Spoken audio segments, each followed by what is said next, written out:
La nouvelle loi d'union parentale est entrée en vigueur en fin juin 2025 au Québec. Est-ce que tout le monde va être marié de force? Bonjour tout le monde, je suis accompagné de Tania Strebel, qui est gestionnaire de portefeuille chez Médici. Bonjour Tania. Bonjour Pierre-Olivier. On veut parler aujourd'hui de la nouvelle loi sur l'union parentale qui concerne les gens qui ne sont pas mariés et qui vivent au Québec. Dans les tractations de la loi, il a été beaucoup discuté que finalement, on va marier tout le monde de force. Est-ce que c'est vraiment le cas? En fait, c'est une simplification un petit peu trop générique. C'est pas vraiment le cas.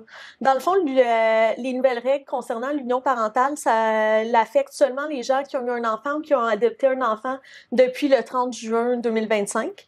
Déjà là, en partant, si le couple a eu un enfant avant cette date-là, ils sont pas concernés. Ils sont pas concernés par la loi. Okay. Oui, puis ça n'affecte pas non plus les couples qui sont mariés. Donc, c'est vraiment juste les gens qui ont des enfants et qui habitent justement en tant que conjoint de fait. Et finalement, c'est pas exactement la même chose qu'un mariage parce que ça couvre moins d'aspects finalement. Donc, au niveau de l'union parentale, on va parler d'un patrimoine d'union parentale qui inclut finalement les résidences pour la famille, donc résidence principale, secondaire, chalet, peu importe ce qui est utilisé par la famille, les meubles dans ces résidences, puis les véhicules utilisés pour le déplacement de la famille. Donc, ça l'inclut pas comme dans le patrimoine familial qu'on connaît dans un mariage. Pour le mariage, ouais. C'est ça l'inclut pas finalement tout ce qui est REER, régime de retraite. C'est vraiment juste ce qui est à l'usage de la famille. Donc, l'objectif finalement de cette nouvelle loi-là, c'est de protéger le niveau de vie des enfants. OK. Donc, il y a quand même une différence notable avec le mariage. On ne peut pas dire que tout le monde va être marié de force. Maintenant, chez Médici, on a beaucoup de clients qui ont acquis un certain patrimoine financier. Là. Puis, il n'est pas rare, souvent, dans un ménage, on va gérer le ménage au complet. Il y a une personne qui est très riche, qui a acquis beaucoup de biens. Oui. Puis l'autre personne qui n'en a pas acquis tant que ça, mais qui est dans le ménage, ils ont des enfants ensemble.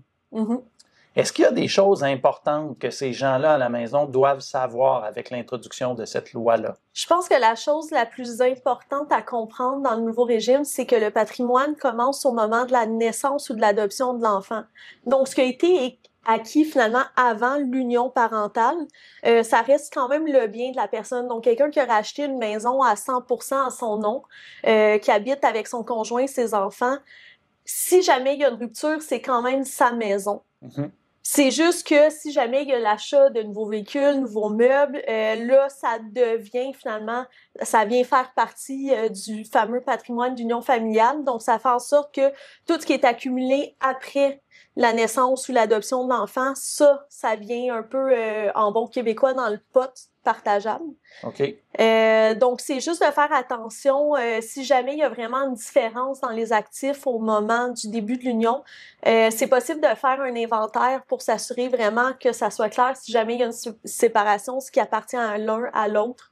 Parce que si on peut pas prouver qu'est-ce qui appartient à qui, probablement que ça va juste faire partie des biens communs. Mais c'est important ce que tu dis là parce que quand un couple s'apprête à avoir un enfant, on a un millier de choses à penser. La bassinette, le linge, la nouvelle chambre. Et là, la loi québécoise vient ajouter un élément de plus de faire l'inventaire des biens. Qu'est-ce qui appartient à qui? Parce que autrement, si on le fait pas, puis il y a un problème plus tard, ben là, sur le partage des biens, ça risque d'être compliqué. Oui, ça pourrait être une chose à rajouter aux éléments à faire peut-être dans le dernier mois avant la naissance parce que à l'hôpital, c'est peut-être pas le moment de rentrer dans tout ça. Qu'est-ce qui est considéré comme un meuble qui doit être partagé au niveau du patrimoine de l'union familiale? Puis laisse-moi préciser la question. Encore une fois, je pense à une personne plus fortunée qui aurait acquis des œuvres d'art de grande valeur qui sont affichées dans la maison. Ou une personne qui aurait une montre Rolex, donc un bijou de grande valeur. Est-ce que ça fait partie du patrimoine d'union familiale? C'est sûr qu'il y a un certain niveau d'interprétation. Bon, la montre qui coûte cher, probablement que ça pourrait être considéré comme un bien personnel. Donc, comme on pourrait penser pour quelque chose qui est utilisé, disons, dans le cadre du travail de quelqu'un, c'est un bien propre. Le linge que tu portes aujourd'hui, c'est un bien propre. Donc, la Rolex tombe un petit peu dans ce champ-là. Dans le bien propre. S'il y a par contre une toile qu'on ne peut pas prouver que bon c'est moi qui l'ai acheté avant l'union, que c'est dans la résidence personnelle, ben oui, ça devient un meuble partageable. Donc encore, ça devient important de garder les traces avant l'union si on souhaite le conserver en cas de séparation. Et encore toujours dans le thème « On est marié de force », si un couple aujourd'hui a un enfant au Québec et ne souhaite pas être sujet à cette loi-là, y a-t-il moyen de s'en extraire? Et si oui, quels sont les paramètres? Oui, c'est possible de s'extraire de la portion vraiment patrimoine d'union familiale. On a en fait 90 jours après la naissance ou l'adoption de l'enfant pour passer chez le notaire et se retirer. C'est toujours possible de le faire plus tard, sauf qu'il va y avoir un partage entre le 90 jours et le moment qu'on passe chez le notaire. Donc, ça complique un petit peu les choses. Bien, surtout que, pour reprendre le thème de tantôt, si vous avez un jeune enfant, un bébé naissant, vous avez peut-être d'autres choses à faire que de penser à passer chez le notaire. Fait que c'est des choses qui doivent être prévues avant même la naissance. Ce qu'on peut pas, par exemple, les éléments duquel on peut pas se retirer, finalement, c'est les 3 autres modifications qui découlent de cette loi-là. Donc, premièrement, c'est la protection de la résidence personnelle. Donc, maintenant, si un des 2 conjoints est propriétaire à 100%, il ne pourra pas louer, vendre ou hypothéquer la résidence sans l'accord de son conjoint. Puis, si jamais il y a séparation, l'ex-conjoint a droit d'habiter la résidence pendant 120 jours. Donc, ça lui donne un petit peu le temps de trouver une nouvelle résidence, régler certains dossiers. L'autre modification, c'est qu'il y aurait le droit d'avoir une compensation si jamais un conjoint s'est enrichi pendant que l'autre s'est appauvri pour s'occuper de la famille. Donc, on peut penser à quelqu'un qui a pris la décision, par exemple, de rester à la maison pour élever les enfants.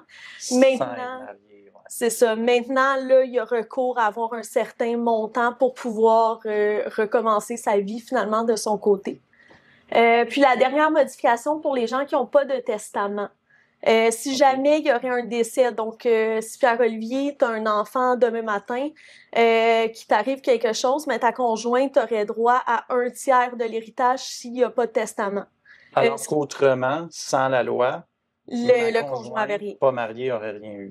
Ouais. Fait que c'est des belles protections quand même qui n'existaient pas avant, justement, pour le conjoint. OK. Wow! Tania, beaucoup de questions, puis j'ai l'impression que dans les 10 prochaines années, il y aura sans doute même des ajustements qui seront faits à la loi parce que c'est très complexe. Oui. Très heureux de t'avoir eu comme experte aujourd'hui pour démystifier en bonne partie ces questions-là. Puis à la maison, si vous avez d'autres questions à ce sujet-là, n'hésitez pas à nous les poser. C'est important de vraiment bien vous conseiller là, face à ce changement législatif-là. Alors, Tania, merci beaucoup. Merci, Pierre-Olivier. Au revoir.